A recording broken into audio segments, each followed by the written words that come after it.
তার জন্য দোয়া করছি। আজকে এই বাংলার জন্য তাকে বারবার দরকার। যে পর্যায়ে তাফসীর পেশ করবেন আজকের প্রধান বক্তা প্রিয় তাফসীরকারক মুফতি আমির হামজা সাহেব। এর আগে সকলকে বসার জন্য, দাঁড়িয়ে এনে থাকে বসার জন্য অনুরোধ করছি। প্রিয় ভাইরা আপনারা বসবেন, আর মা এবং বোনেরা পার্শ্ববর্তী বাড়িতে আপনারা তাড়াতাড়ি ঢুকে যাওয়া বসে থাকবেন। এদিক থেকেও পিছানে এই মাইকটা যেন কানে আসে।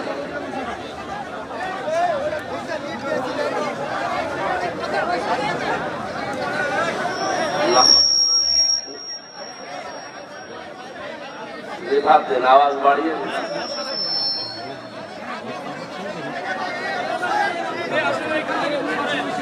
আলহামদুলিল্লাহি কাফা ওয়া সালামুন আলা ইবাদিহিল্লাযীনা ইসতাফা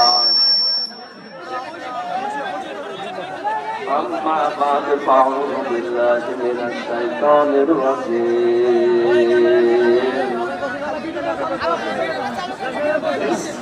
بسم الله الرحمن الرحيم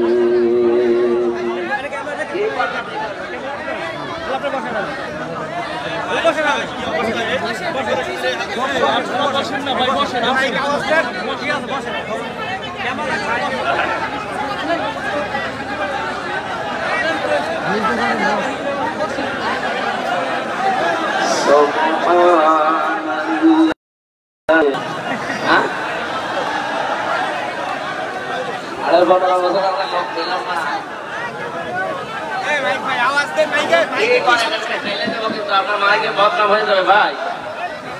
পারেন না তো এই কাজে আসেন কেন?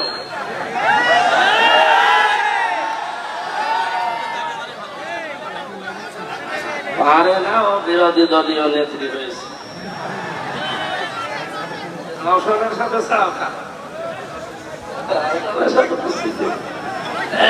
না ভাই, আমি গলা এমনি ভালো না।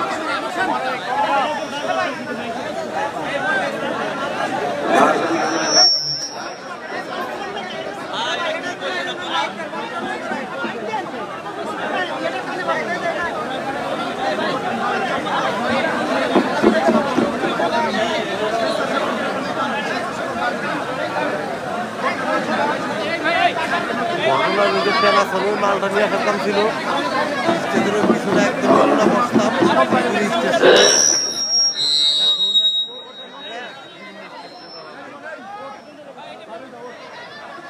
থেকে কি মাইক নিয়েছে এরা?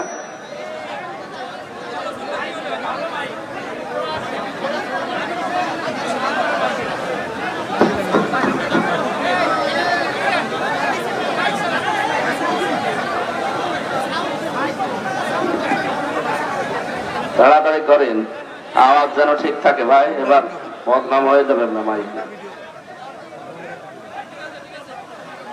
বিসমিল্লাহির রহমানির রহিম।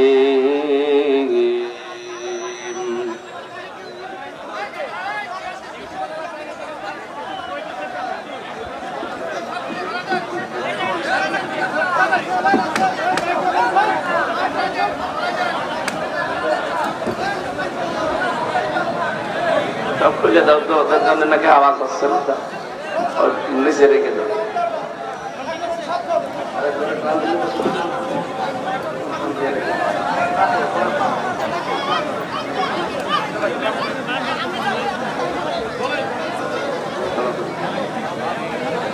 দূরে দিয়ে দাও।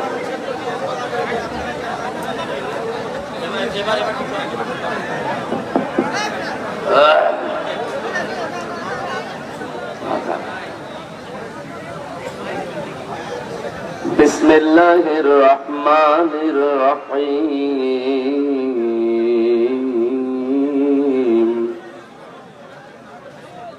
সুবহানাল্লাযী আসরা বি'আবদিহি লাইলাম মিনাল মাসজিদিল হারাম ইলাল মাসজিদ মাসজিদিল আকসা ইলাল মাসজিদিল আকসা আল্লাযী বারাকনা হাওলাহু লিনুরিয়াহু মিন আয়াতিনা ইন্নাহু হুয়াস সামিউল বাসীর আল্লাহুম্মা সাল্লি আলা সাইয়্যিদিনা মাওলানা মুহাম্মাদ ওয়া আলি সাইয়্যিদিনা মাওলানা মুহাম্মাদ। আলহামদুলিল্লাহ, রাজবাড়ী জেলার সদর থানার অন্তর্গত আল্লাহ নেওয়াজ খায়রু একাডেমি মাঠ প্রাঙ্গণে ঐতিহাসিক লক্ষ্মীকোল রাজার বাড়ি মাঠে তাফসীরুল কোরআন মাহফিলের স্বনামধন্য সভাপতি বাংলাদেশ জামায়াতে ইসলামী রাজবাড়ী জেলা শাখার শ্রদ্ধাভাজন জেলা আমির অ্যাডভোকেট মোহাম্মদ নুরুল ইসলাম আতালাল্লাহু উমরাহু ওয়া বারাকাল্লাহু ফি হায়াতি আমিন। মাহফিলের প্রধান অতিথি এতদ অঞ্চলের কৃতি সন্তান সাবেক সংসদ সদস্য, সাবেক বলতে কি 3 বারের না, এই 3 বারের যদি হয় সাবেক লিখবেন না, আপনাকে আমরা ভোট দেই। বিশেষ করে এই 15.5 বছরে যারা নির্বাচনের নামে প্রহসন করে এমপি মন্ত্রী হয়েছেন সাবেক লিখতে পারবেন না, টাকাগুলো আরো ফেরত দেবেন। যা টাকা নিয়েছেন এই 15.5 বছরে এই ভাতা ফেরত দেওয়া লাগবে। 3 বারের আগের এটাই আমি জানি, 3 বারে সেটা তো কি যেন আছে এখানে ছিল সেই মেরামত না কেরামত আলী। সুতরাং ওনারা যেন সাবেক লিখতে না পারে, যদি লেখেন সর্বোচ্চ লিখবেন সাবেক চোর, যা ছিল তাই লিখবেন, নাই বেশি ডিগ্রি দিয়ে বলবেন যে সাবেক ডাকাত। আসলে তো তারা চোর ডাকাতি ছিল। দিনের ভোট যারা রাতে করে এরা কি বলেন? জনগণের ম্যান্ডেট না নিয়ে যারা 154 জন ডিক্লিয়ার দেয় এরা ডাকাত না?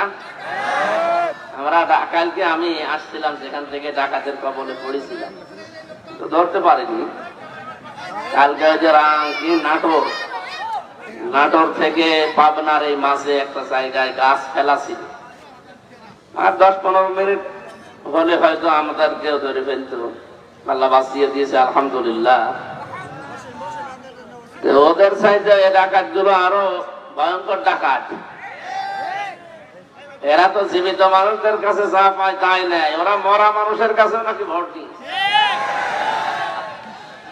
এক চাষি গেছে, বলছে চাষি আপনি বিকাল বেলা আসবেন, সকালবেলা চাষা এসেছিল তার সাথে আসতে পারলেন না। বলছে বাবাজি আজ প্রায় 8 বছর আগে তোমার চাষা মরে গেছে, ও সকালবেলা আসলো কি করে? এই ছিল দেশের নির্বাচন। সুতরাং ওনাদের নামের আগে যেন এমপি মন্ত্রী কেউ না লেখেন। প্রধান অতিথি আজকের এতদ অঞ্চলের কৃতি সন্তান রাজনীতিবিদ, বাংলাদেশ জাতীয়তাবাদী দল বিএনপির কেন্দ্রীয় কমিটির স্থায়ী সদস্য জনাব আলী নওয়াজ মাহমুদ খয়ম ভাই, আতালাল্লাহু উমরাহু ওয়া বারাকাল্লাহু ফি হায়াতি, সকলে বলেন আমিন। হযরত ওমরকে আল্লাহ যেভাবে আলো দিয়েছিলেন কোরআনের, তার পুরা অন্তরটা আল্লাহ কোরআনের নূরে মনোজ্জ্বল করে দেন। এতক্ষণ যিনি এখানে কথা বললেন আমার শ্রদ্ধাভাজন বড় ভাই, ইসলামিক চিন্তাবিদ, শিক্ষাবিদ জনাব মাওলানা মহিউদ্দিন, সভাপতি তালিমুল কোরআন ফাউন্ডেশন চুয়াডাঙ্গা জেলা। আলোচনা রেখেছেন সাবেক ভাইস চেয়ারম্যান রাজবাড়ী সদর উপজেলা পরিষদ, এটাও সাবেক কি ওই সাবেক মাওলানা সৈয়দ আহমেদ, ও আমার মুরব্বী, আতালাল্লাহু উমরাহু ওয়া বারাকাল্লাহু ফি হায়াতি। বিশেষ করে এই 3 বারে যারা, তাদের আমি মানি না, ওদের নাম কোন জায়গায় পাচ্ছি না। যদি পাই এমন অপমান করব, জীবনে এমপি মন্ত্রী হওয়া স্বাদ মিটে যাবে। মঞ্চে বসা আছেন সম্মানিত ব্যক্তিবর্গ, দূর দূরান্ত থেকে যারা এসেছেন তারা কিন্তু আপনাদের এই গ্রামের এখন মেহমান। আমি সহ যারা বাইরের আছি সব আমরা মেহমান না? নবীজি বলেন যারা আল্লাহ এবং পরকালে বিশ্বাস করে তারা যেন মেহমানের সম্মান করে। যদিও প্রশাসনের ভাইরা দায়িত্ব নিয়েছে, চেষ্টা চালাচ্ছে, কেউ কথা বলবে না ভাই, দিনের বেলা এমনি গ্যাঞ্জাম হয়, আর আমার শরীরও ভালো না। জালেমরা 3টা বছরে আমার ফাঁসির কন্ডেম ছেড়ে শেষ করে ফেলেছে। আমি আমার বাড়িতে থাকার কথা, আপনারা জোর করে করে নিয়ে আসেন, তাই আশা লাগছে। আজকের মাহফিলটা তো আমি সত্যি জানতাম না। এই কয়েকদিন আগে আমার শালা আমার জোর করে বলছে যাওয়া লাগবে, যেহেতু শ্রদ্ধাভাজন বড় ভাই মাওলানা মহিউদ্দিন সাহেব, এই জন্য ওনার কথা মতো আমি এসেছি। আমি আপনাদেরকে কাউকে চিনিও না, কারো মাধ্যমে দাওয়াতও নিইনি। আজকে মাহফিল আমার ফরিদপুর শহরে, যেন ওখানেই বের হওয়ার কথা, তারপরও চলে যখন এসেছি আল্লাহ যেন শরীরটা সুস্থ করে দেয়। সকালে ডবল বড়ি খেয়েছি জ্বরে, যেন ভালো হতে পারে। আমি যখন অসুস্থ হই আমাকে শেফা দান করেন কে? সেই বিশ্বাস নিয়ে আপনাদের দোয়া চাচ্ছি। আল্লাহ যেন, ঔষধের তো ক্ষমতা নেই, আল্লাহর হুকুম ছাড়া সারা দুনিয়ার ঔষধ খেলেও আমার এই অসুখ ভালো হবে না। চেষ্টা চালাচ্ছি। আল্লাহ রাব্বুল আলামিন তার গোলামদের সামনে যখন নিয়ে এসে দিলেন, হেদায়েতমূলক কিছু কথা বলার তৌফিক যেন দান করেন। আমিন। দল মত জাতি বর্ণ ধর্ম নির্বিশেষে আজকের এই অনুষ্ঠান। রাজবাড়ির এ জেলায় অন্য ধর্মের লোক অনেক বাস করে, সুতরাং এটা শুধু আমাদের মুসলমানদের অনুষ্ঠান না। যারা বলেন ধর্ম যার যার, উৎসব সবার, না, এই কথাটা ধর্মীয় ক্ষেত্রে এটা জায়েজ নেই। লাকুম দীনুকুম ওয়ালিয়া দীন, দিন যার, ধর্ম যার, উৎসব তার। কিন্তু আজকের এই অনুষ্ঠান এটা শুধু মুসলমানদের জন্য না, কারণ কোরআনের সাথে শুধু মুসলমানের সম্পর্ক না, হাদা বায়ানুল লিন্নাস, মানুষ যারা তাদের জন্য এর ভেতরে আলোচনা আছে। এই জন্য আপনারা যেহেতু মানুষ, অন্যান্য ধর্মের যারা আশপাশে আছেন সবাইকে আমরা ওয়েলকাম জানাচ্ছি, কোরআনের সাদর সম্ভাষণ জানাচ্ছি। আল্লাহর শুকরিয়া আদায় করছি যে একটা জগদ্দল পাথর বুকের উপর থেকে আল্লাহ নামিয়ে দিয়েছেন। এই যে কথা বলতে পারছি, এটাও তো বলতে পারতাম না। কি কথা বলে না কেন? এইটা বলতে যে আমার মতো ছোট মানুষ 3 বছর ফাঁসির কন্ডেম ছেলে থাকা লেগেছে। কম বেশি সবাই আমরা এদেশে, ভেতরে বলেন বাইরে বলেন, একটা জেলখানাই ছিলাম। সেই জায়গা থেকে আল্লাহ যে মুক্তি দিয়েছেন আমাদেরকে, আলহামদুলিল্লাহ। দরুদ আর সালাম পড়ছি আমাদের নবী, মানবতার মহান শিক্ষক মুহাম্মদুর রাসূলুল্লাহ সাল্লাল্লাহু আলাইহি ওয়াসাল্লামের প্রতি। প্রাণপ্রিয় রাজবাড়িবাসী, এটা রজব মাস, আর আজকে সেই দিন, এই যে রাত আসতেছে, এই রাতে এই মুহাম্মদুর রাসূলুল্লাহকে আল্লাহ এই ধরনের ধরা থেকে নিয়ে গিয়েছিলেন তার আরশ মহল্লায়। কারণ সামনে তাকে আল্লাহ এমন একটা রাষ্ট্র দেবেন, যে রাষ্ট্রটা যদি কল্যাণময় রাষ্ট্র বানাতে হয় কি কি করা লাগবে, নবীকে আল্লাহ নিজের কাছে নিয়ে 27 বছর একাধারে ট্রেনিং দিয়েছেন, গবেষণাগারে বসিয়ে শিক্ষা দিয়েছেন, প্র্যাকটিক্যাল সব শিখিয়ে 27 বছর পরে আবার এই দুনিয়ায় তাকে পাঠিয়েছেন। আমাদের যেহেতু এই রাষ্ট্রটা নতুন আমরা পাচ্ছি, এটাও যদি শান্তি, স্বস্তি, নিরাপত্তা এবং কল্যাণময় রাষ্ট্র বানাতে হয়, আল্লাহর দেওয়া এই ফর্মুলা এই মাসে থেকে, আজকের এই 26 তারিখ, আজকে দিবাগত রাত আসতেছে, নবীকে আল্লাহ যেহেতু নিয়েছিলেন, আমরা একটা উত্তম এবং মক্ষম সময় পেয়েছি। নবীকে আল্লাহ যে 14টা কর্মসূচি শিখিয়েছিলেন, আমরা ওই 14টা বিষয় সামনে নিয়ে কথা বলবো ইনশাআল্লাহ। আল্লাহ রাব্বুল আলামিন বলেন, সুবহানাল্লাযী আসরা বিআবদিহি লাইলাম মিনাল মাসজিদিল হারামি ইলাল মাসজিদিল আকসা। সব পবিত্রতা ওই আল্লাহর জন্য, যিনি তার বান্দাকে মসজিদে হারাম থেকে মসজিদে আকসা পর্যন্ত কোন এক রাতে ভ্রমণ করিয়েছিলেন। পৃথিবীতে যত ঘটনা ঘটে, সবচাইতে আশ্চর্য ঘটনাই মেরাজের ঘটনাকে বলা হয়। কারণ আল্লাহ পাক এই ঘটনা বর্ণনা দিতে গিয়ে তিনি সুবহান ব্যবহার করেছেন। সুবহান মানে আশ্চর্য, সুবহানাল্লাহ মানে কি? কোন আশ্চর্য জিনিস দেখলে আমরা এই শব্দটা বলি সুবহানাল্লাহ, আল্লাহ পবিত্র। এত আশ্চর্য ঘটনা যে আল্লাহ নিজে এটা বলতে গিয়ে নিজেই তিনি সুবহান ব্যবহার করেছেন। আমাদের কাছে তো ব্যবহার বিশ্বাস হওয়া দূরের কথা, আল্লাহ নিজে আশ্চর্য হয়ে গিয়েছেন যে ঘটনা কি এমন।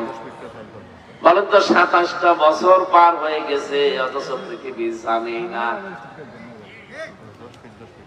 বাইরের দেশের কোন মেহমান যদি এদেশে আসে, বিমানবন্দরে নামার পরে রাষ্ট্রীয় যে অতিথি ভবন আছে এ পর্যন্ত যাবার জন্য যে রাস্তা, আপনি দেখবেন বাইরের কোন মেহমান আসলে প্রশাসন সব অ্যালার্ট হয়ে যায়।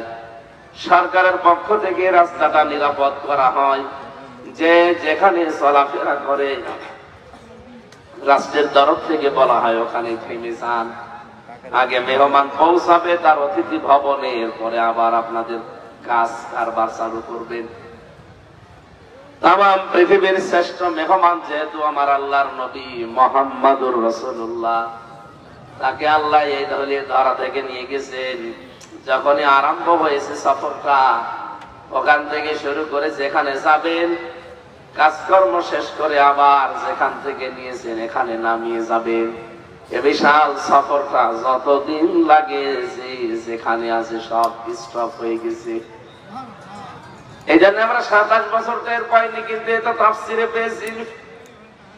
27টা বছর একেবারে কি করলেন তাকে নিয়ে।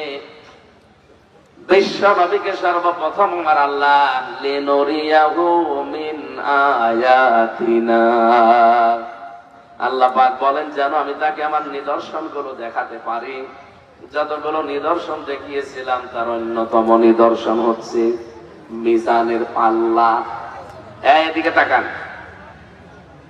আমি গতানুগতিক কথা বলি না, যা বলি ওখান থেকে গুরুত্বপূর্ণ একটা শিক্ষা বের করি। যতগুলো বিষয় দেখালেন 27 বছর ধরে ধরে সবচাইতে গুরুত্বপূর্ণ যেটা তার নাম মিজানের পাল্লা। নাম কি? এটা এতদিন কোনদিন শুনেছে? শোনেন মিজানের পাল্লা নাম শোনেন? আমরা বাংলায় যেটা বলি দাড়ি পাল্লা না, মিজান মানে কিন্তু দাড়ি পাল্লা না, মিজান মানে মানদণ্ড। মিজান মানে কি? আপনি হাইকোর্টের সামনে যে দেখবেন একটা দাড়ি পাল্লা টাঙানো আছে, দুই দিকে পাল্লাটা একেবারে সমান নাকি একদিকে একটু ঝোঁকানো আছে? দুই দিকে সমান দিয়ে এই দেশের 18 কোটি মানুষকে সরকার বোঝাতে চায় যে অন্তত সারা দেশে যদি ন্যায় বিচার নাও পাবে, হাইকোর্টে আসলে ন্যায় বিচার পাবা। এটা একটা মানদণ্ড টাঙিয়ে রেখেছে।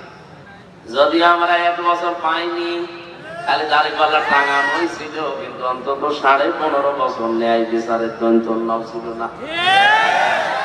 বলেন তো, ন্যায় বিচার থাকলে আমার মতো একটা মানুষ 3 বছর কি করেছিলাম, ফাঁসির কন্ডেম ছেলে থাকে তারা যারা মার্ডার মামলার আসামি, তারে মার্ডার করেছি। আমার যে মামলা দিয়েছিল শয়তানও বিশ্বাস করে না। জজ পর্যন্ত হাসতো যে কি রায় দেব, কিন্তু 3টা বছর তো দিতে পারেনি। আগস্টের 5 তারিখে মামলা শুধু তুলতে দেরি। জজ মামলার নথিপত্র দেখি বলছে কি দেখে বিচার করবো, কোন মাল নেই। এতদিন যে মামলা জামিন দিত না, এখন বলছে খারিজ করে দিলাম। বলতে গেলাম যে মাননীয় আদালতে মামলাটা 3 বছর তো আপনার কাছে ছিল, তখন তো বললেন না যে কোনো মাল নেই। এখন হঠাৎ করে মাল পাচ্ছেন কোথায়? উনি এই কথাই বলতো যে হুজুর কিছু করার নেই, হাত বাঁধা ছিল। কথা বলে না কেন? এই দেশের 1628টা চেয়ার আছে, মেন চেয়ার। আমরা জানি প্রতিটি চেয়ারে যারা ছিল শুধু একটা চেয়ার বাদ দিয়ে 1627টা চেয়ার ছিল হাত বাঁধা। এমনকি কাওয়া কাপড় হাত বাঁধা ছিল। উপরে উপরে বলতো চাই, একটা হাত শুধু খোলা ছিল। উনি যা বলতো তাই, ওইটাই রায়, ওইটাই বিচার, সেটা ন্যায় বিচার হোক আর অবিচার হোক। রব্বুল আলামিন এমন অপমান করে দুনিয়া থেকে, বিশেষ করে আমাদের কাছ থেকে তাড়িয়ে দিয়েছে। আমার মনে হয় পৃথিবীর ইতিহাসে এত অপমান আর কাউকে করেনি। এটা ময়লার বস্তা, 257টা রাষ্ট্র কেউ নিতে রাজি হয়নি। স্বামী স্ত্রী পাঠিয়েছিল, এই যে আমরা বন্ধ পাঠাই না, স্বামী স্ত্রী পাঠিয়েছিল ওই জায়গায় যে আশ্রয় দিয়েছে। কিন্তু দুঃখজনক হলেও সত্য, এখন গলার কাটা হয়ে দাঁড়িয়েছে দাদা বাবু। ডোনাল্ড ট্রাম্প এই 20 তারিখে শপথ নেওয়ার পরেই ঘোষণা দিয়েছে 16 লাখ ভারতীয় আছে আমার আমেরিকায়, সব আমি ফেরত পাঠিয়ে দেবো। অলরেডি পাঠানো আরম্ভ করেছি। দাদার ক্ষতি খুলে যাবে, রাখতে পারবে। এখন গলার কাটা হয়ে দাঁড়িয়েছে, না পারছে ফেলতে, না পারছে গিলতে। কারণ জিনিস যা গিলাও যায় না, ফেলাও যায় না। যারা একে রেখে গেছে, এই যে মেজর ডালিম এখন বলতেছে না যে 2 বোনকে রেখে গিয়েছিলাম বাংলার জনগণ যেন পরবর্তীতে আমাদের গালি না দেয়। এরা যে কত মানে নিকৃষ্ট মানুষ, এরা, এদের মন যে কত ছোট। একটা বিধবা মেয়ে লোককে বাড়ি থেকে এক কাপড়ে বের করে দিয়েছে। শহীদ জিয়াউর রহমান তার স্ত্রীকে এক কাপড়ে বের করে দিল না। আমি মাঝে মাঝে এই শব্দটা নিয়ে একটু চিন্তা করি। বঙ্গবন্ধুকেও মানুষ মেরে ফেলেছে, জিয়াউর রহমানকেও মানুষ মেরে ফেলেছে, কথা বলছে না। কিন্তু একজনের নাম শুনলে সারা পৃথিবীতে মানুষ বলে যে শহীদ জিয়া। অথচ ওনার নামে আজ পর্যন্ত আমি শহীদ শেখ মুজিব শুনিনি, আর মনে হয় শুনবো না। উনি শুনেছেন যে শহীদ শেখ মুজিব, অথচ তাকে কিন্তু মেরে ফেলেছে। শহীদ এই শব্দটা আল্লাহ যার নামে না লাগায় না। এই শব্দটা আল্লাহ এমন দামি, এমন মর্যাদা সম্পন্ন করেছে। কোরআনে কারিমে আপনি দেখবেন সূরা বাকারা 154 নম্বর আয়াতে আছে। এই শব্দটা এত দামি আল্লাহর কাছে, কোন মানুষ যেন শহীদ যারা তাদেরকে মৃত না বলে। وَلَا تَقُولُوا لِمَن يُقْتَلُ فِي سَبِيلِ اللَّهِ أَمْوَاتٌ بَلْ أَحْيَاءٌ وَلَكِنْ لَا تَشْعُرُونَ। রব্বুল আলামিন বলেন, যারা আমি আল্লাহর জন্য জীবন দিয়েছে এদেরকে মৃত বলবা না। মানুষ যেহেতু মুখ দিয়ে কথা বলতে পারে, যেমনি মুখের উপরে আল্লাহ নোটিশ দিয়েছে, সাবধান, এদেরকে মৃত বলবা না। তার মানে শহীদ জিয়া এই নামটা শুনলে, যেহেতু নামের আগে এই শব্দটা আকস্মিক ভাবে মুখ থেকে বেরিয়ে যায়, আপনি বিশ্বাস করতে পারেন আল্লাহ তাকে শাহাদতের মর্যাদা দিয়েছে। 16 সালে একবার হজে গিয়ে দেখি আরাফাতের ময়দানে মসজিদে নামিরা আছে, সেখানে কাবার ইমাম খুতবা দিচ্ছে, শহীদ জিয়াউর রহমানের নামটা উচ্চারণ করেছে। তার আরবি ভাষায় খুতবার ভেতরে এই নামটা নিয়ে তিনি দোয়া করছিলেন।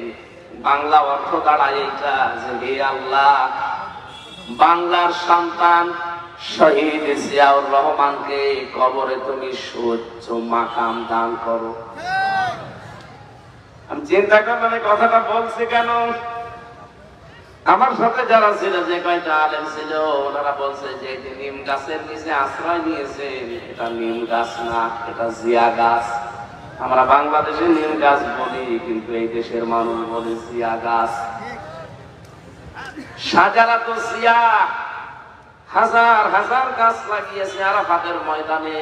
কত লক্ষ লক্ষ হাজী সাহেবরা এই যে আশ্রয় নেয়।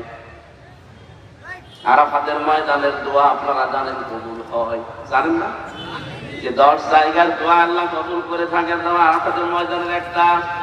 বলেন তো শুধু বাংলাদেশের মানুষ না, সারা পৃথিবীর যেখান থেকে মানুষ যায়, আরাফাতে না গেলে হজ হয়। ওখানে অন্তত আমার মতো মানুষ যারা একটু আশ্রয় পায় নিম গাছের নিচে, এই জিয়া গাছের নিচে দাঁড়িয়ে অন্তত মন থেকে দোয়া চলে আসে, আল্লাহ যেই লোকটা এরকম ছায়া দিল তুমি তাকে হচ্ছে ছায়া দিও। এই জন্য এই শব্দটা আমার মনে হয় মানুষের মুখ দিয়ে বের হয়, নাম বলার আগে মানুষ বলে শহীদ জিয়া। কি বলে? আল্লাহ যেন তাকে শহীদ হিসাবে কবুল করে। আর যার নাম শুনলে শহীদ শব্দ কেউ বলে না, আসেও না, আমি এখন কাউ করে দোয়া করবো কি? জোর করে 15.5 বছর অনেকে দোয়া করে নিয়েছিল, কিন্তু এমন দোয়া করেছে এক হুজুর বলছে, আল্লাহ বঙ্গবন্ধুকে তুমি জাহান্নামের সর্বনিম্ন স্তরে। এমনি দোয়া বের হয়, জাহান্নামের কাজ অবশ্যই করেছে, না যা দোয়া বের হবে কেন? মুখের পরে মানুষ যেহেতু কথা বলতে পারে না, কথার পরে যারা বলতে পারে না, অন্তরে যেহেতু একটা ধারণা করতে পারে, এই জন্য আল্লাহ অন্তরের উপরেও নোটিশ দিয়েছেন। এটা সূরা আলে ইমরানের 169 নম্বর আয়াতে আছে, ওয়ালা তাহসাবান্নাল্লাযীনা কুতিলু ফী সাবিলিল্লাহি আমওয়াতা বাল আহয়াউন ইনদা রাব্বিহিম ইরযাকুন। রব্বুল আলামিন বলেন, যারা শহীদ হয় তাদেরকে মরা বলবা না, মৃত বলবা না, তারা জিন্দা। জীবিত থাকলে, জেগে থাকলে যেহেতু খাওয়া লাগে, এজন্য আমি আল্লাহ নিজে তাদেরকে রিজিক দেই। আজ খয়ম সাহেব যদি এখন মারা যান, যদি ঈমান নিয়ে মরতে পারেন, কবরে যাবে, ফেরেশতা এসে বলবে নাওম কানাওম, ঘুমিয়ে পড়েন। কতদিন ঘুমাবেন? যেই দিন আর ইসরাফিল সৎকার দেবে ওই দিন পর্যন্ত, এর আগে পরে আর কিছু নেই। যদি ঈমান নিয়ে মরতে পারে, খালি ঘুমিয়ে পড়বে, একবারে সৎকার দিলে উঠে দেখবে কিয়ামত কায়েম হয়ে গেছে। কিন্তু শহীদ হলে সে ঘুমাবে না। আল্লাহ বলেন, ওর কাছে আমি রিজিক পৌঁছাবো। বলেন তো, ঘুমিয়ে থাকলে খাওয়া লাগে? বলেন বলেন। জেগে থাকলে? আর খাবার খেলে যেহেতু রক্ত গোশত তৈরি হয়, তাহলে শহীদ যারা হয় ওরা শুধু জীবিত না, ওদের রক্ত গোশত তৈরি হচ্ছে। এর প্রমাণ দিয়েছেন হযরতে আমির হামজা রাদিয়াল্লাহু তাআলা আনহু। তিনি যে উহুদের ময়দানে শহীদ হয়েছিলেন, তাকে 70 থেকে 72 টুকরা করেছিল কাফেররা। তার ইন্তেকালের প্রায় 30 বছর পরে একবার মদিনায় ঢল হওয়ার কারণে তার কবরটা ভেঙে যায়। ওই সময় যারা ছোটবেলায় যুদ্ধ করেছিল তার সাথে এখন তারা মুরব্বী হয়ে গেছে। রক্ত অনুসন্ধান করতে গিয়ে দেখে 30 বছর আগে মুহাম্মাদুর রাসূলুল্লাহর আপন চাচা হযরতে হামজা কাফেররা যেই জায়গায় তাকে তরবারি দিয়ে আঘাত করেছিল তীর দিয়ে, ওই কাঁচা জায়গাগুলো এখনো ফিনকি দিয়ে রক্ত বের হচ্ছে। রাজবাড়িবাসী উনি যদি খাবার না খাবে, 30 বছর পরে রক্ত আসলো করতে। কথা বলে না কেন? আমরা খাবার খাই, খাবারের দ্বারা 5টা জিনিস তৈরি হয়। যে কোনো খাবার খেলে প্রথমে খাবারের মেজাজ থেকে তৈরি হয় পিত্ত রস, যেটা দিয়ে খাবার হজম হয়। 2 নম্বরে তৈরি হয় এটা দিয়ে রক্ত। 3 নম্বরে তৈরি হয় এটা দিয়ে বীর্য। 4 নম্বরে এটা দিয়ে তৈরি হয় মল। 5 নম্বরে তৈরি হয় পানি, প্রসাব। উনি যদি খাবার না খাবে, 30 বছর পরে ওনার শরীরে রক্ত আসলো থেকে। তার মানে যে কথাটা বলতে চাচ্ছিলাম, আল্লাহ রাব্বুল আলামিন শহীদ এই শব্দটা এত দামি, এত মর্যাদা সম্পন্ন করেছেন। আর যারে যারে শাহাদাতের মর্যাদা আল্লাহ দেন না। وَلِيَعْلَمَ اللَّهُ الَّذِينَ آمَنُوا وَيَتَّخِذَ مِنكُمْ شُهَدَاءَ। সূরা আলে ইমরানের 140 নম্বর আয়াতের মাঝের অংশে আছে, আল্লাহ পাক বলেন, যার জীবন যৌবন আমার কাছে ভালো লাগে, যার অ্যাক্টিভিটিস, যার মানবতার কল্যাণমূলক কাজগুলো আমি আল্লাহর জন্য ভালো লাগে, তখন তাকে সাধারণ ভাবে মরণ দেই না, ওকে মরণ দিলে আমি আল্লাহ শাহাদাতের মরণ দিয়ে ধন্য করি। এই জন্য আমাদের উচিত হচ্ছে নবীদের মতো সাহাবীদের মতো সারাটা জীবনে দোয়া করা, আল্লাহুম্মা ইন্নী আসআলুকা শাহাদাতান ফি সাবিলিক। হযরত ওমর বলেন সারাটা জীবন দোয়া করতাম, আল্লাহ তুমি যদি মরণ দাও বিছানায় পড়ে এমনিতেই মরণ দিও না, সাধারণ ভাবে তুমি আমার শাহাদতের মরণ দিও। এজন্য শহীদ যারা হয় ওরা কিন্তু অনেক দামি, ওরা এমনি এমনি শাহাদতের মরণ পায় না। ওদের জীবন যৌবন, ওদের মানবতার কাজগুলো আমার আল্লাহর কাছে ভালো লাগে, তখন আল্লাহ ওদের শাহাদতের মরণ দিয়ে ধন্য করে। বলেন সুবহানাল্লাহ। আল্লাহ আমাদের মরণটাও যেন শাহাদত হিসাবে কবুল করেন। কিডনি পচে যাওয়া, বিছানায় তড়পায় মরার চাইতে শাহাদতের মরণ যদি নসিব হয়, মনে হবে যে পিপিলিকায় কামড় দিয়েছে। যে কথা থেকে পর্যন্ত এসেছিলাম, মিজান, ন্যায় বিচার, এই শব্দটা শুধু আজ আমাদেরকে ফাঁকি দিয়েছে, ধোঁকা দিয়ে বোকা বানিয়ে রেখেছে। বাংলার মুসলমানের রেকর্ড হচ্ছে, বিশ্বাস করেন যতই মুখে বলি উড়ান না কেন, আমার হাকামা বিহি আদালা, এই কোরআন যতদিন বাংলাদেশে কায়েম না হবে ততদিন আপনি ন্যায় বিচারের দৈতন্য পাবেন না। এটাই যারা কায়েম করার চেষ্টা চালান। ন্যায় বিচার কাকে বলে, কত প্রকার, কি কি আপনি দেখতে পাবেন। এটা যদি আপনার কাছে রাজনীতি মনে হয়, না এটাই রাজনীতি, এটা যদি আপনার কাছে ধর্ম ব্যবসা মনে হয়, এইটাই ধর্ম ব্যবসা। কারণ এতদিন আমরা 54 বছর দেখেছি ন্যায় বিচারের নাম শুনে ন্যায় বিচার পাইনি, সুতরাং এইটা এখন দেখতে বাকি আছে। সত্যি যদি এটা কায়েম হয়ে যায় দেশে, আল্লাহর কসম আপনি ন্যায় বিচার দেখতে পাবেন। আর আমার বড় আশা এটা আমরা দেখতে পাবো ইনশাআল্লাহ। কারণ কি, আগস্টের 5 তারিখের আগের ইন্টারন্যাশনাল জরিপ গুলো দেখবেন, আমি যা বলছি সব পড়ে এবং দেখে বলছি। যতগুলো জরিপ এই দেশে আগস্টের 5 তারিখের আগে আমরা দেখেছিলাম, আমেরিকা, ভয়েস অফ আমেরিকা এটা খ্রিস্টানরা চালায়, মাইক্রোসফট এটাও খ্রিস্টানরা চালায়। আমেরিকার গোয়েন্দা বিভাগ যারা, এরা আমরা একটাও খালাতো ভাই না, চাচাতো ভাই না, মামাতো ভাই না, কথা বলে না কেন, সব আমাদের শত্রু।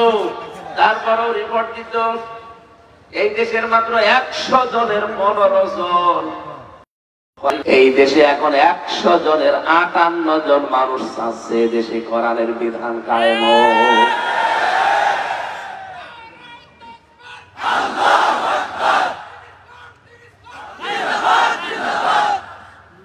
আমি তো এই রিপোর্ট এখন বানালাম, আপনি এখন ইন্টারনেটে সার্চ দেন, 100 জনের 58 জন যদি এই 5.5 মাসে, আমার মনে হয় আর কিছুদিন যেতে দেন, এদেশের 100 জনের 100 জন মানুষ বলতে বাধ্য হবে আমরা কোরআনের বিচার চাই। মিজানকে আল্লাহ পাক দেখালেন মানদণ্ড। বাংলাদেশে একটা ভ্রান্ত ধারণায় অনেকে আমরা আছি, আপনি আমার সাথে একমত হবেন কিনা আমি জানি না, আমি চিন্তা ভাবনা করে বলছি। এখানে খয়ম ভাই সহ সবাই আমরা জানি মিজান মানে দাড়ি পাল্লা, আর কিয়ামতের দিন আল্লাহ দাড়ি পাল্লা আনবে, একদিকে নেকি আর একদিকে বদি তুলে দেবে, এটা জানেন না? এবার আমার প্রশ্ন, জবাব দেবেন ভাই আপনি, কিয়ামতের দিন আল্লাহ মিজানের পাল্লায় মাপ দেবেন কি? আমল। কি মাপ দেবে? আমল মানে কাজ। বলেন বলেন, কোনদিন একটু চিন্তা এসেছে আপনার মাথায় যে আমল মানে কাজ? কাজকে মানুষ দাড়ি পাল্লায় তুলে মাপে যে 5 কেজি কাজ? চিন্তা করা লাগবে না। ফালা এটা দাব্বার ওরাল কোরআন, কি হয়েছে তোদের কোরআন নিয়ে কেন চিন্তা ভাবনা করা আসে না? কাজকে থেকে আপনার চিন্তার খোরাকি দিয়ে দিলাম, ভাববেন যে কাজ কিন্তু মানুষ দাড়ি পাল্লায় তুলে মাপে না, কাজ মাপার জন্য আলাদা যন্ত্র আছে। এই যে স্টেজটা, এটা যদি আপনাকে আমি মাপতে বলি এখন দাড়ি পাল্লায় তুলে দেবেন? এটা মাপার জন্য আলাদা যন্ত্র আছে, তার নাম ফিতা। ফিতা বা গজ দেন, আমি মেপে দেবো যে কত বাই কত ফিট আছে এটা। আপনাকে যদি এই যে পানির বোতল দিয়ে বলা হয় যে ভাই এটা মেপে দেন, এটা ফিতা দিয়ে মাপবেন, কি দিয়ে? এটা সিসি দিয়ে, লিটার দিয়ে এটা মাপা লাগে। আপনাকে যদি এতগুলো লবণ আছে, এই লবণটা যদি বলা হয় ভাই মেপে দেন, ফিতা দিয়ে মাপবেন, এটার জন্য কেজি লাগবে, পাথর লাগবে, এই কথা বলে না। পৃথিবীর যত জিনিস আছে প্রতিটি জিনিস পরিমাপ করার যন্ত্র আছে না নেই? তাদের নামও আলাদা আলাদা। দুনিয়াতে কাজ আল্লাহ মাপবে, কাজ আমল বলা হয় আরবিতে, বাংলায় কি বলেন তো? কাজ কি কেউ কোনদিন দাড়ি পাল্লায় তুলে দিয়ে মাপতে পারবে যে 5 কেজি কাজ আর 10 কেজি কাজ?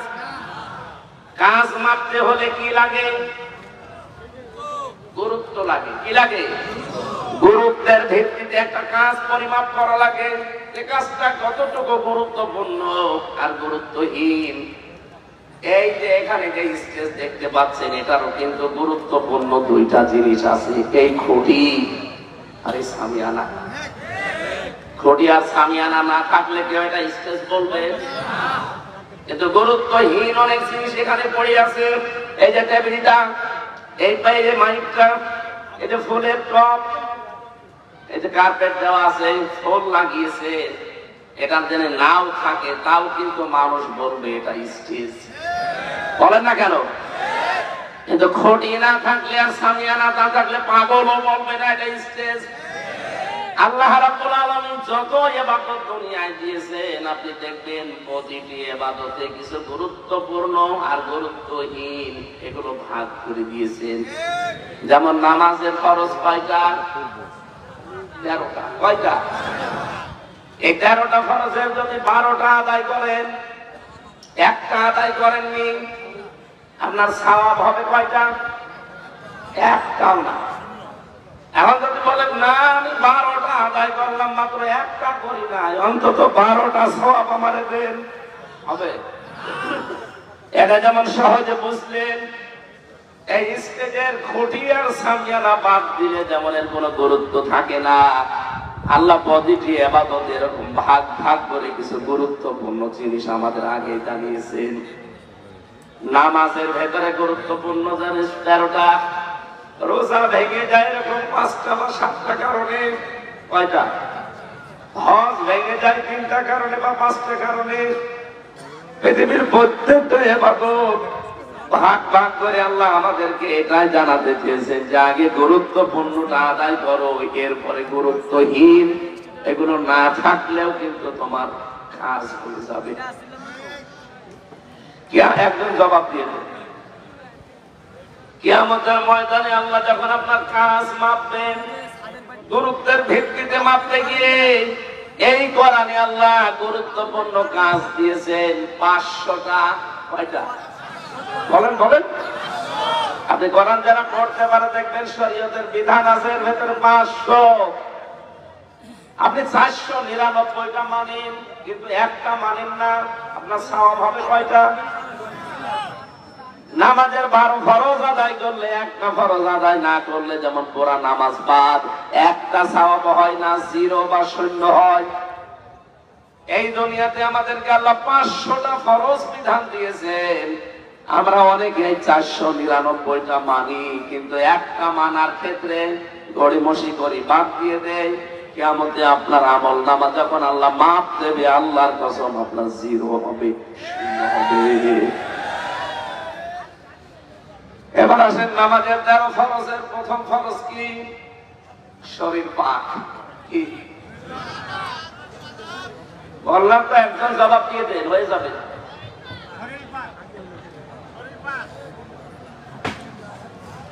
আজান কাছে সময় ঠিক আছে তো?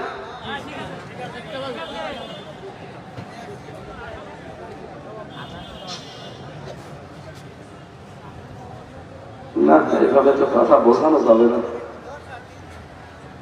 এখানে হয়তো ভালোভাবে সঠিকভাবে শেষ পর্যন্ত বুঝবে না, বাইরে যে গেবত করবে যে কি এতদিন জানতাম আর কি শুনলাম, এই জন্য শেষ করা দরকার।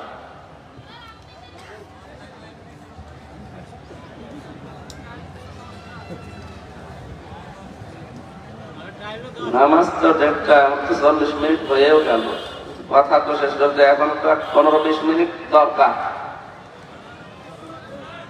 20 মিনিট এখানে নামাজ পড়বেন আপনারা?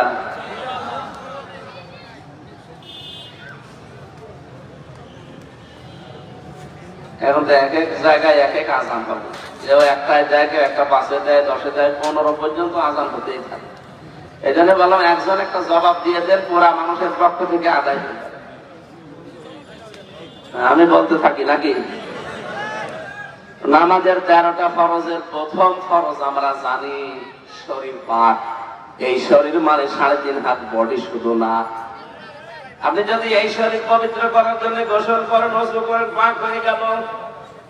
তো বিশ্ব নবী যেটা এটা দিয়ে ইঙ্গিত দিয়েছেন, তাম দুনিয়ার যত মুসলমান আমরা আছি সব কিন্তু একটা শরীরের মতো।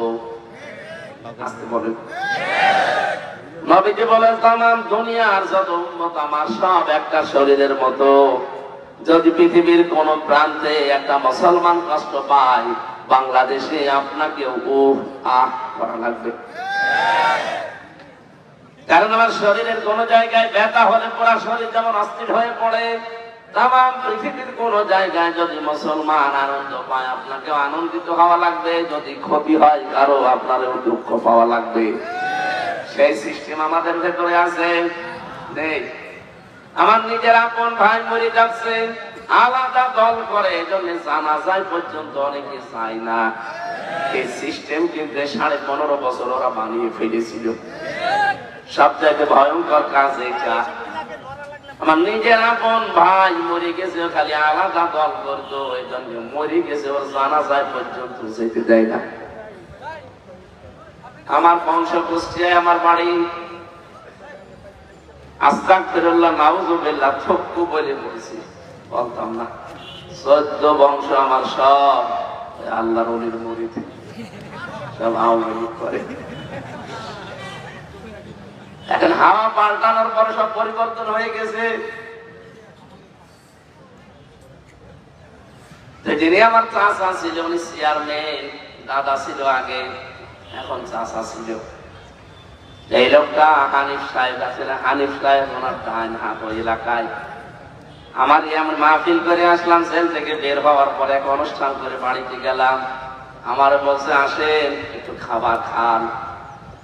চাচা ডাক দিয়েছে বাবার, আমি দুইজনে গেলাম, খাবার খেয়েছি। এটা আবার কে পৌঁছিয়ে দিয়েছে ওনার কাছে। উনি পরের দিন গরম দিয়েছে চাচারে, হামজারে ডাক দিয়ে খাবার খাওয়ালে। আমার ভাইয়ের ছেলে, ভাইয়ের ছেলে হলেও খাওয়ানো যাবে না। আমরা যে দলে আছি, এ দলে অন্য কোন দলের লোক খেতেও পারবে না। আমি ইঙ্গিত দিলাম, কত নিচে নেমেছিলে মানুষগুলো পেয়েছে। এই জন্য বলছি আমরা মুসলমানের যে প্রথম চিহ্নটা, তাম দুনিয়ার 210 কোটি মুসলমান হবে একটা শরীরের মতো, এইটা আমাদের নবীজি শিখিয়েছেন। কিন্তু সেই শিক্ষা থেকে বহু দূরে 15.5 বছরে এই ডাইনি মহিলা আমাদেরকে নিয়ে চলে গেছে। শুধু দল করলে সব মাপ, দলের বাইরে গেলে সব দোষ তার।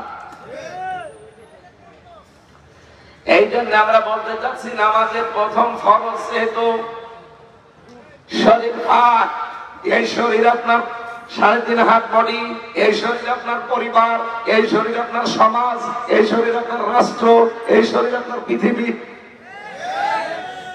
এখন যদি আমি রাজবাড়ির এই জায়গা থেকে এখানে জামে মসজিদ কোথায় আছে আমি জানি না, ওখানে মনে করেন যাচ্ছি নামাজ পড়তে, রাস্তার ভেতরে যাওয়ার সময় দেখি একজন বেপরদা মহিলা, ওকে কোনো ওড়না নেই, দাঁড়িয়ে আছে, মাথায় কোনো কাপড় নেই, শাবনূরের মতো দাঁড়িয়ে আছে। শাবনূরকে তো চেনেন না আপনাদের জেলার? এই যে রোজিনা, রোজিনা দাঁড়িয়ে আছে। আপনি দেখে বললেন আস্তাগফিরুল্লাহ, নাউযুবিল্লাহ, এভাবে মানুষ থাকে? চলে গেলেন ওখান থেকে, নামাজে দাঁড়িয়েছেন, তেলাওয়াত করছেন আপনি আলহামদুলিল্লাহি রাব্বিল আলামিন, আর মাঝে মাঝে মনে হবে আমি কি দেখলাম, মনে হবে না? এখন কি আপনি রোজিনাকে মেরে ফেলবেন? রোজিনা একটা মসজিদ বানিয়েছে, মেরে ফেলবেন? কি করবেন? তাকে পবিত্র করা লাগবে। একে পবিত্র করার জন্য গোসল দিলে, ওযু দিলে হবে, কি দেওয়া লাগবে? পর্দা। বলেন বলেন। আর এই পর্দা দিতে পারে রোজিনার স্বামী, রোজিনার বাবা অথবা রাষ্ট্র। আমি বললে হবে? তাহলে আমাদের পরিবার, সমাজ, রাষ্ট্র পবিত্রকরণের জন্য পর্দা দরকার। এই রোজিনা, এই শাবনুরের বাস্তবতা এটা। এটা ওয়াজের দ্বারা, নসিহতের দ্বারা হয় না, এটা হয় খুব কম। এটার জন্য আইন লাগে। সরি বলেন। 2 জন মহিলা পরপর আমরা পাঠিয়েছি, তারা যদি আইনটা পাশ করে ফেলতেন যে বেপর্দা কোন মহিলা রাস্তাঘাটে যেন পাওয়া না যায়, জীবনও এদেশে আলেমদের পর্দার ওয়াজ করা লাগতো না। নামাজ আমাদের শিক্ষা দিয়ে গেল যে মেন জিনিস কিন্তু এইগুলো, শরীর পাক, কাপড় পাক, নামাজের জায়গা পাক, কিবলামুখী হওয়া, এগুলো পড়েননি জীবনে? আল্লাহ নামাজ দিয়ে আমাদেরকে এইটাই জানাতে চেয়েছেন, গুরুত্বপূর্ণ কাজগুলো আগে করো। আর গুরুত্বহীন কাজও আছে, যেমন নামাজের ভেতরে 14টা ওয়াজিব। কেউ যদি একটা ছেড়ে দেয়, নামাজ হবে না তা না, হবে, কিন্তু সশীলতা দেওয়া লাগবে জরিমানা হিসাবে। কথা বলে না কেন? সুন্নাত আছে 12টা, আপনি যদি আদায় করেন তো ভালো, আদায় না করলেও আপনার নামাজ হবে। নামাজ ভাঙার কারণ আছে 19টা। যদি আপনি ইচ্ছা করে কোনটা ছেড়ে দেন, আপনার নামাজ নষ্ট হয়ে যাবে। মুস্তাহাব আছে, মুবাহ আছে, নামাজের অনেক নিয়ম নীতি আছে, কিন্তু আসল বিষয় হচ্ছে গুরুত্বপূর্ণ ফরজ। কি ফরজ নামাজ বাদ দিয়ে আপনি যতই সুন্নত, নফল, মুস্তাহাব যত কিছু পড়েন, সারা দুনিয়ার সব নফল এক জায়গায় করলে 1 রাকাত ফরজ নামাজের সমান। এর ভেতরে 500টা লাইন দিলেন, একটা বারের জন্য আপনার চিন্তা আসে না যে একটা আইনও আমার এই 96% মুসলমানের দেশে চলে না? গুরুত্বপূর্ণ হিসাবে তো এই 500 আইন আগে দরকার। বলুন, এটা তো কায়েম করবে ফেরেশতারা। আমরা তো এই কথাগুলো আপনাকে বোঝাতে চাই যে স্টেজের যেমন খুঁটি দরকার আর সামিয়ানা দরকার নাই, তো স্টেজে থাকবে না। আপনার জীবনে এই 500 ইবাদত আগে দরকার। আপনি 499টা জানেন, আমি মানি, কিন্তু একটাকে মানি না, আরো অস্বীকার করি। যেমন কোরআন দিয়ে রাজনীতি করা লাগবে, এটা অনেকে মানে না, আরো বিরোধিতা করে। কোরআন দিয়ে যে রাজনীতি করা লাগবে, এটা আছে কোরআনে 918 জায়গায়। কত? আর অনেকে বলে যে আমি খুঁজেই পাই না। আপনি পাবেন কি করে? আপনি কোরআন পড়তে পারেন? 918 জায়গায় আল্লাহ ডাইরেক্ট ইনডাইরেক্ট মিলিয়ে আয়াতগুলো দিয়েছেন আমাদের জন্য। রাজনীতি এটা কিন্তু দুনিয়ার কাজ না, এটা একটা ইবাদত। এই ইবাদত থেকে আমরা অনেকেই গাফেল। এই জন্যই তো 15.5 বছরে সালেমরা 180 মাইল বেগে চালিয়েছে। কোরআনে কারিমে আল্লাহ জানিয়েছেন, ইন্নী জাইলুন ফিল আরদি খলিফা, অবশ্যই আমি জমিনে খলিফা পাঠাবো। আল্লাহ বলেন না ইন্নী জাইলুন ফিল মাসাজিদি খলিফা, ফিল মাদারিসি খলিফা, ফিল খানকা খলিফা। এই রাজবাড়িতে অনেক খানকা আছে, দরবার আছে, আর পাশের জেলায় তো আল্লাহর ওলি আছে। কি নেই?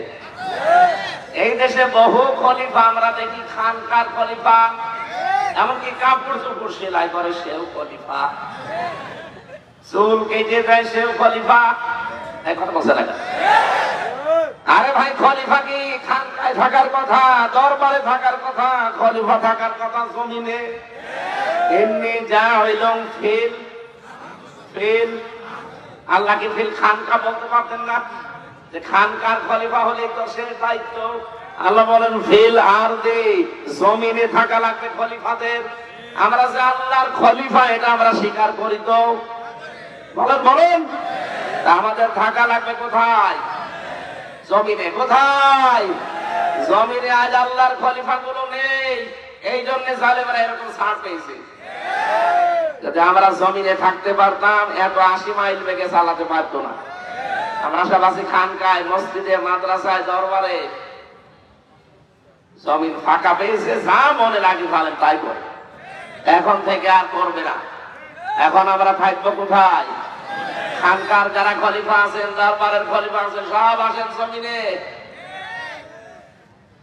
জমিনে যদি আমরা থাকতে পারি আর এই 500 বিধান যদি সত্যি কায়েম করতে পারি এই দেশে, এটা একটা মিনি জান্নাত হয়ে যাবে। কথা বলেন, আমি কি মিজান এটা দিয়ে যেটা বোঝাতে চাই আপনি বুঝেছেন? কিয়ামতের দিন আপনাকে দাড়ি পাল্লায় 5 কেজি 10 কেজি নেকি তুলে দিয়ে মাপবে না, আপনার ওজন হবে গুরুত্বের ভিত্তিতে। দুনিয়ায় গুরুত্বপূর্ণ কাজগুলো আপনি আগে করেছেন কিনা এইটা আগে দেখবে আল্লাহ। গুরুত্বপূর্ণ কাজই তো এটার বিধান দুনিয়ায় কায়েম করা। এটার ভেতরে আপনি নেই, আপনি শুধু আসেন খানকায় বসে বসে হো হো, আপনি কিন্তু ধরা খেয়ে যাবেন। আমি হো হো করতে নিষেধ করছিলাম, ওটা গুরুত্বপূর্ণ না, ওটা আরো পরে। এই যে চেয়ার না থাকলে যেমন এই স্টেজ থাকবে, অসুবিধা নেই, আপনি জিকির করবেন হো হো করবেন, ওটা পরে, আগে এটা কায়েম করার জন্য চেষ্টা করেন। আল্লাহ এই সহজ কথাটা বুঝে ফেলার এবং আমল করার তৌফিক আমাকে দান করেন, বলেন আমিন। দ্বিতীয় নম্বরে বিশ্বনবীকে আল্লাহ দেখিয়েছিলেন, শুধু মিজান দেখাননি, তাকে আল্লাহ দেখিয়েছেন, তাকে আল্লাহ দেখিয়েছিলেন হাউজে কাউসার, যেটা আমরা পাওয়ার জন্য আশা ধরে বসে আছি যে কাউসার পানি নবী আমাকে দেবে দেবে, কিন্তু আপনাকে নবীর উম্মত হওয়া লাগবে। বিশ্ব নবীকে আল্লাহ যখন কাউসার দেখাচ্ছিলেন, একটা সবুজ গম্বুজ, চারিদিকে পানি নালা হয়ে আসে, আর ওই গম্বুজের ভেতরে যখন পড়ে তখন গম গম করে শব্দ হয়। ফেরেশতাকে জিজ্ঞাসা করলেন যে এটা কি? জিবরাইল বলে, হে নবী, এই সেই কাউসার, কিয়ামতের দিন যে 1 গ্লাস পান করতে পারবে জান্নাতে যাওয়ার আগে আর পিপাসা তার লাগবে না। নবীজি বলেন, এটা পাবে কারা? ফেরেশতা বলে, আপনি তাকান চারিদিকে লেখা আছে কি? চারিদিকে ঘুরে দেখলেন বিসমিল্লাহির রহমানির রহিম এই শব্দটা লেখা। ফেরেশতা বলে, হে নবী, দুনিয়াতে যারা সব কাজে বিসমিল্লাহর আমল করে, আল্লাহ কিয়ামতে তাদেরকে হাউজে কাউসারের পানি দান করবেন। নবীজি দুনিয়াতে এসে যে কোনো কাজ হাত দেওয়ার আগে বিসমিল্লাহ বলতেন, আর মাঝে মাঝে বলেন, রব্বুল আলামিন, আমি কিন্তু কোনো কাজের আগে বিসমিল্লাহ বাদ দেই না, তুমি আমাকে কাউসার থেকে বঞ্চিত করো না। শহীদ জিয়া অনেকের তাই বিসমিল্লাহির রহমানির রহিম সংবিধানে তিনি সর্বপ্রথম সংযোজন করেছেন। তাই কথা বলেন না কেন? এদেশের কাজ যেহেতু আমাদের 18 কোটি মানুষের সংবিধান থেকে দিকে আমরা করি, সুতরাং এই শব্দটা যিনি ওখানে সংযোজন করলেন, আল্লাহ জানে ওসিলায় তাকে মাফ করে দেয়। যত মানুষ আমরা এই 15 বছরে দেখলাম, এরা বিসমিল্লাহ আরো তুলে দেওয়ার জন্য চেষ্টা চালিয়েছে। আরে ভাই, হাউজে কাউসার পেতে হলে বিসমিল্লাহর আমল করা লাগবে, আর আপনি আরো বিসমিল্লাহ তুলে দিচ্ছেন, কাউসার পাবেন। নবীজির এক গতি থেকে আল্লাহ পরবর্তী দেন সূরা কাউসার তার নামে রিজার্ভ করে দিলেন, ইন্না আ'তাইনাকাল কাউসার। হে নবী, আপনার জন্য আমি হাউজে কাউসারটা পুরা রিজার্ভ করে দিলাম। ফাসাল্লি লিরাব্বিকা ওয়ানহার। দুনিয়ায় যারা নামাজ আদায় করবে আর ত্যাগ তিতিক্ষা কোরবানি করবে, এই মানুষগুলোকে আপনি এটা দিতে পারবেন। ইন্না শানিয়াকা ওয়াল আবতার। পৃথিবীতে যারা আপনার শত্রু, তাদেরকে আমি আল্লাহ নির্বংশ করে ছাড়বো, বলেন আমিন। এরকম একটা একটা করে 27টা জিনিস তাকে দেখালেন। আল্লাহ রাব্বুল আলামিন বলেন, 27টা জিনিস দেখানো শেষ হয়ে গেলে আমি 14টা জিনিস তাকে শিখালাম। 14টা জিনিস শিখিয়ে বললাম, যান, রাষ্ট্র যদি কল্যাণময় করতে চান, এই রজব মাসে আজকে যেহেতু 26 তারিখ, এই রাতে তাকে নিয়েছিলেন। আমাদের উচিত যারা দায়িত্বে আছেন, আজকে রাত থেকে সূরা বানী ইসরাঈলের 23 থেকে 38 এই 16টা আয়াতের 14টা জিনিস দেওয়া আছে আল্লাহর পক্ষ থেকে। দল মত নির্বিশেষে রাষ্ট্রে 14টা বিষয় যেন আমরা কায়েম করতে পারি, এদেশ আবার দাঁড়িয়ে যাবে কল্যাণময় রাষ্ট্র হিসাবে ইনশাআল্লাহ। আল্লাহুম্মা আমিন। লা ইলাহা ইল্লা আনতা সুবহানাকা ইন্নী কুনতু মিনাজ জালিমিন। রব্বুল আলামিন ফরজ নামাজ আমাদের সামনে, এজন্য আমরা আর চালাতে পারলাম না, শেষ করে দিলাম। যতটুকুই বলেছি আল্লাহ তুমি আমাদের প্র্যাকটিক্যাল লাইফে আমল করার তৌফিক দাও। এই অনুষ্ঠানে যদি সওয়াব দিয়েই থাকো, নবীজির রওজায় পৌঁছিয়ে দাও। যত মানুষ এলাকার মাটির নিচে ঘুমিয়ে আছে মেহেরবানি করে তাদেরকে তুমি ক্ষমা করে দাও। আমি যেটা বোঝাতে চেয়েছি, আমি আশা করছি সবাই আমরা খুব বেশি এটা বুঝে ফিরেছি। জীবনের গুরুত্বপূর্ণ কাজগুলো তুমি আগে করার তৌফিক দাও, গুরুত্বহীন যেগুলো কম গুরুত্বপূর্ণ ওগুলো আমরা পরে যেন করি। 500টা বিধান তুমি দিয়েছো, 500টা আমাদের প্র্যাকটিক্যাল লাইফে সেট করে দাও। যারা এই মাহফিলের আয়োজন করতে গিয়ে সুন্দর বাগান সাজিয়েছে এই মানুষগুলোকে কবুল করো। সম্মানিত সভাপতি জনাব অ্যাডভোকেট নুরুল ইসলাম, তোমার এই গোলামের জীবনের ভালো ভালো কাজগুলো কবুল করে দাও। প্রধান অতিথি জনাব আলী নেওয়াজ মাহমুদ খয়ম ভাইকে কবুল করো, তার মা বাবাকে মাফ করে দাও, তার মা বাবাকে মেহেরবানি করে তুমি কবরে জান্নাতুল ফেরদাউস দাও। যত অতিথি এখানে এসেছে অতিথিদেরকে তুমি ওমরের মতো বানিয়ে দাও। মা বোনদের জন্য আলাদা করে কিছু বলার সময় পেলাম না, মা বোনদেরকে খাদিজার মতো আয়েশার মতো